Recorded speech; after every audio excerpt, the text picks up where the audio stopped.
আসসালামু আলাইকুম রহমতুল্লাহি ওবারাকাতুহু। আলহামদুলিল্লাহ রব্বিল আলামিন নাহমাদুহু ওয়া নুসাল্লি আলা রাসূলিল কারীম। জুম্মা পড়ে এসেই লাইভে বসলাম,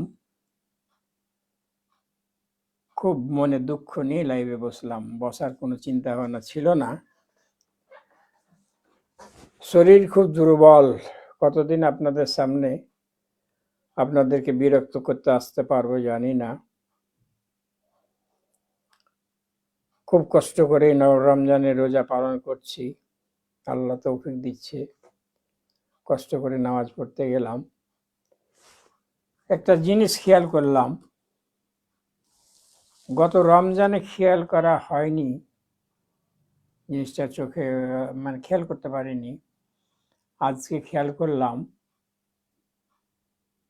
আমরা সাধারণ মাসগুলোতে মুসল্লিরা যেভাবে মসজিদে যায় আসি, আজকাল চিত্রটা প্রায় সেরকমই, হয়তো সংখ্যাতে কিছুটা কম বেশি হবে।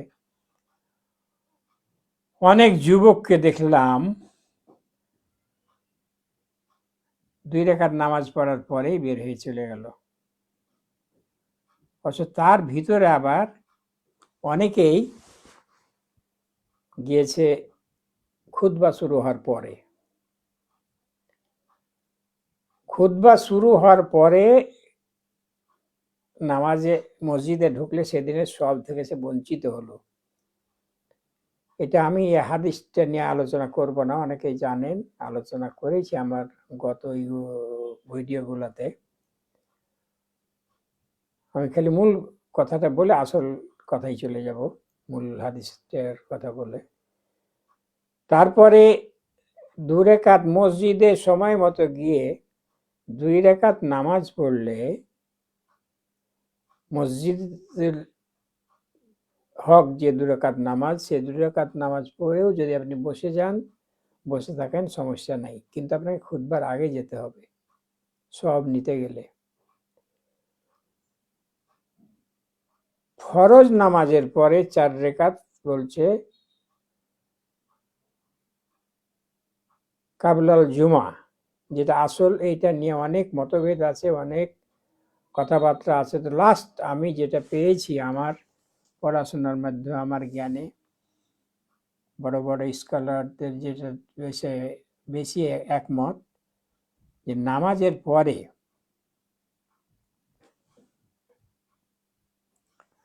4 রাকাত, এই যে কাবলাল জুমার 4 রাকাত নামাজ আপনাকে পড়তেই হবে। প্রথমে 2 রাকাত পড়ে যদি আপনি 10 রাকাত পড়েন, সমস্যা নাই। 2 রাকাত করে আপনি 10 রাকাত পড়তে পারেন, 2 রাকাত করে বসে থাকতে পারেন, সমস্যা নেই। এই জন্য আপনার গুনাহ হবে না। আপনি যত নামাজ পড়বেন, নফল নামাজ, তত আপনার নেকি বৃদ্ধি পাবে, কিন্তু গুনাহ হবে না না পড়লে। কিন্তু ফরজের পর যে 4 রাকাত কাবলাল জুমা আছে, 4 রাকাত নামাজ আপনাকে পড়তেই হবে, না পড়লে আপনি গুনাহগার হবেন। যেমন মসজিদে জোহরের নামাজে আগে 2 রাকাত, পরে 4 রাকাত, ফজরের পরে 2 রাকাত, এশারের পরে 2 রাকাত, এই নামাজগুলো না পড়লেও গুনাহগার হবে, যদিও এগুলো সুন্নাহ। এগুলো আমরা কয়জন মুসল্লি জানি না। দুঃখের বিষয়, আমি আমাদের খুতবায় এই আলোচনাগুলো বেশি বেশি হওয়ার দরকার, কিন্তু এগুলো বোধহয় আলোচনাও হয় না। তা আমি নিজে যেহেতু এগুলো জানি, আমার দায়িত্ব হিসাবে আমি নিজকে বাঁচার জন্য আপনাদের সামনে বলছি। যুবক ভাইয়েরা যারা ফেসবুকে বিচরণ করেন, অনেকেই, সবাই জানে না তা না, যারা এই যে আজকে 2 রাকাত নামাজ পড়ে উঠে চলে গেলেন, তারা সবাই কি জানেন না? জানেন, কিন্তু আমরা অভ্যস্ত হয়ে গেছি। বেশিরভাগ যুবক, আমার মনে হয় 2-4টার ভিতরে বয়স্কগুলো আছে, আমরা ধরেই নিয়েছি যে এই 2 রাকাত নামাজই আসল, এই যে মসজিদে এসে হাজিরা দিলাম, এটাই আসল। খুতবা শোনা করুন জরুরিয়াত নাই। অনেক ভাই দেখি খুতবার সময় কথা বলে, তার মানে ওর খুতবাতে মনোযোগ নাই। গত রমজান আমি ছেলেগুলাকে বড় বড় মানুষের ফাঁকে ফাঁকে নিয়ে যে বসিয়েছি, তাদের কোনো গার্জেনই নাই মনে হয়। অথচ আমি একটা ছেলে মানুষ করেছি, আমি সবসময় তাকে সাথে নিয়ে গেছি, সে বয়স হওয়া পর্যন্ত। এখন হয়তো আর সাথে যাই না, আগা পাছে হয়ে যায়। তারপরও জানে, চেষ্টা করে আগের কাতারে বসার। এ ব্যাপারে আমি তাকে তাগিদ দিয়ে রেখেছি। এখন যে ভাইরা, যে যুবকেরা ওই গত 11 মাসের মতো রমজান মাসে উঠে চলে যাচ্ছেন, তার মানে রমজানের আপনি কি মর্যাদা দিলেন? রমজান মাস বলছে, রমজান মাসে রোজা পরিপূর্ণভাবে রাখলে, তার বিভিন্ন হক আদায় করলে গত 11 মাসের সমস্ত গুনাহ আল্লাহ মাফ করে দেবেন। এখানে কিন্তু সাগিরা কাবিরা কথাটা আসেনি। দেখুন, অনেক হাদিসে সাগিরা কাবিরা গুনার কথাগুলো আছে। আপনি কান্নার মতন কান্না করলে, আপনি সাগিরা কাবিরা, এখানে সকল গুনাহ মাফ করে দেওয়া হবে। এখানে সাগিরা কাবিরা উল্লেখ, তাহলে আমি ধরবো সাগিরা কাবিরা সব গুনাই মাফ হবে। আপনি এই জুম্মার দিন আপনি 11টার দিকে গোসল করে আপনি যদি আধ ঘন্টা খুতবার আগে যান, 2 রাকাত করে নফল নামাজ পড়েন, আল্লাহর কাছে কান্নাকাটি করেন,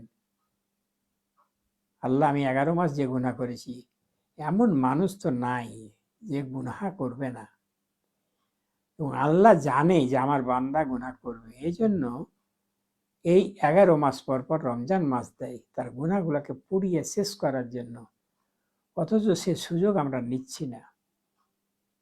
কত বড় ভুলের মধ্যে আমরা আছি যে আমরা এই সময় আধ ঘন্টা আগে মসজিদে যাব উজু করে, কেউ কোরআন পড়বো, কেউ হাদিস পড়বো, কেউ ইসলামিক সাহিত্য পড়বো। আপনি একটা মাস শুধু এই উপবাস করে কাটিয়ে দিলেন।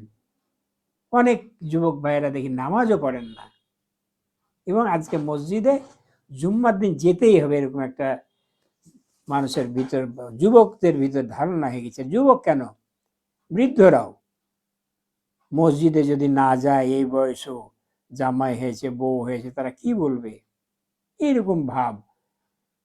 শুধু শরম কাটানোর জন্য মসজিদে আসছে আমরা। এই রমজান মাসে এই অনুভূতি, রমজান মাসটা অন্তত আপনাদের পরিবর্তন আসা দরকার। 11 মাস আপনি কি গুনাহ করলেন না করলেন, আল্লাহর কাছে আপনি কাঁদেন, তা না ওই 11 মাস আপনি যেভাবে মসজিদে এসেছেন, যারা নামাজ পড়ে না তারা তো এক বিপদ, আর যারা নামাজ পড়ছেন মসজিদে এসে হই হল্লা, কথাবার্তা, গল্প গুজব, কোনো কই 5টা ভাইকে আমি তো দেখতে পাই না যে তারা আইসে কোরআন পড়ছে, হাদিস পড়ছে, কি কোনো বই নিয়ে বসে আছে। হাদির ইনকেলাব মঞ্চ গেছিলাম কিছুদিন আগে ঢাকায়, এক ছেলেকে দেখলাম বই পড়ছে মনোযোগ দিয়ে, অনেক জ্ঞানজাম। হাদির কালচারাল সেন্টারে যদি কাউরি যাওয়ার সৌভাগ্য হয় দেখবেন প্রচুর বই আছে ওখানে। হাই হাই হাদি, হাদিকে এমনি মেরে ফেলা হয়নি। তা আসুন যুবক ভাইরাকে আমি অনুরোধ করি, রমজান মাসটাকে আমরা কাজে লাগাই। আসুন একটু বই পড়ি, একটু আগে এসে সামনের কাতারে বসে, কর্নারে বসে আল্লাহর কাছে একটু কাদা কাটা করি, আল্লাহ আমার গুনাহগুলো আপনি মাফ করে দেন, সামনের দিনে যেন আমি ভালোভাবে চলতে পারি, ভালোভাবে চলতে পারি। আপনি কি বলতে পারেন এই রমজানের পরে পরবর্তী রমজান আপনি পাবেন? আপনার সমবয়সী অনেকেই কিন্তু দুনিয়া থেকে চলে গেছে। আপনার এইটা কেন মনে হচ্ছে যে আমি এখনো তো বয়স হয়নি? বয়স হোক, তখন এগুলো দেখা যাবে। এই করতে করতে আপনার অভ্যেসটা নষ্ট হয়ে গেলে জীবনও, অনেক বয়স্ক লোককে দেখেছি যে বয়সের নামাজ পড়ার কারণে সে ঠিক মতো পাগুলা শেষ বৈঠকে যেভাবে পা রাখা দরকার রাখতে পারে না। এটা ছোট থেকে অভ্যাস করা দরকার। ছোট থেকে অভ্যাস না করলে বড় হয় না। শয়তানে আপনাকে এমনভাবে গ্রাস করে নিবে আর আপনি বের হয়ে আসতে পারবেন না। তাই আসুন এই রমজান মাসটা আমরা একটু আল্লাহর কাছে কান্নাকাটা করি, মসজিদের সময় বেশি দিই। আর বিশেষ করে আমি যে কথাটার জন্য আপনাদের সামনে বসলাম, যে শুধু রমজান মাস না, শুক্রবারের নামাজকে ঈদের চেয়েও গুরুত্ব দেওয়া হয়েছে।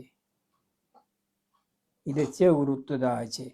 একটা হাদিসে বলছে, একটা সহিহ হাদিস কিন্তু, যে জুম্মার দিন যদি আপনি 5টা কাজ করেন, তাহলে আপনার প্রতিটা ধাপে আপনাকে 1 বৎসরের নফল ইবাদতের সওয়াব দেওয়া হবে। 1 বৎসরের নফল ইবাদত বলতে নামাজ রোজা সহ।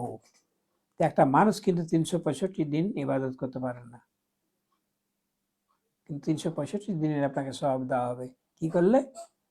আপনি যদি একটু সকাল সকাল গোসল করেন, প্রথম যে আপনি মসজিদে প্রবেশ করেন, প্রথম প্রবেশ করলে তো একটা আলাদা পুরস্কার আছে, একটা ইউট কুরবানি ধর সব পাওয়া যায়। এগুলো মুখের কথা না, এগুলো সহিহ হাদিস। আর যদি আপনি ইমামের কাছাকাছি বসেন, ইমামের মনোযোগ দিয়ে কথা শুনেন, এই শর্তগুলো পূরণ করলে আপনার বাড়ি থেকে মসজিদ জয় ধাপ 6 বৎসরের আপনি নফল ইবাদতের সওয়াব পাবেন। চিন্তা করুন, এই হাদিসগুলো তো আমরা অনেকে হয়তো জানি, অনেকেই জানি না। তা আসুন রমজান মাসে হাদিসগুলো পড়ি এবং ভবিষ্যতে আমল করার চেষ্টা করি। ভাই, এই দুনিয়া ভাই ক্ষণিকের, যে কোনো সময় আজরাইল এসে হাজির হয়ে যাবে। আপনার প্রতিটা পদক্ষেপের আপনার হিসাব দিতে হবে পরকালে। তা আসুন আমরা মসজিদে সময় বেশি দিই এবং এই রমজান মাসকে বিশেষ করে কাজে লাগাই।